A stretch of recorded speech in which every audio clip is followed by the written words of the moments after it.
नाशिक जिल्ह्यामध्ये येत्या खरीप हंगामाच्या दृष्टीने गुण नियंत्रणासाठी आपण 16 भरारी पथकांची स्थापना केली आहे। यामध्ये प्रत्येक तालुक्यामध्ये 15 एक याप्रमाणे 15 भरारी पथक आणि जिल्हा स्तरावर 1 भरारी पथक। या सर्व भरारी पथकांमार्फत आपण जिल्हा स्तरावरील आणि तालुका स्तरावरील सर्व कृषी सेवा केंद्र आणि निविष्ठाधारकांची तपासणी करतो आहे। या अनुषंगाने काल 2-3 दिवसापूर्वी तपासणी करताना विनापरवाना जैविक खत विक्री करताना त्यामध्ये ॲल्विन इंडस्ट्रीचे उत्पादन असलेले आणि वेस्टेज मार्केटिंग प्रायव्हेट लिमिटेड यांच्यामार्फत हे मार्केटेड बाय वेस्टेज यांचे काही उत्पादने विनापरवाना विक्री करत असल्याचे आढळून आले।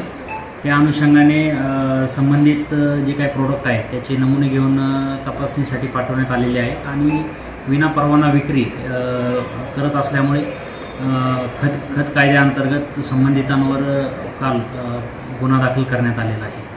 हंगामाच्या दृष्टीने आपल्यामार्फत शेतकऱ्यांना आव्हान असेल की बियाणे खरेदी करताना तुम्ही परवानाधारक म्हणजे बियाणे आणि खते दोन्ही खरेदी करताना तुम्ही परवानाधारक खरेदी केंद्रातून किंवा कृषी निविष्ठा केंद्रातूनच ते खरेदी करावं। खरेदी करताना पक्की पावती घेणं आवश्यक आहे।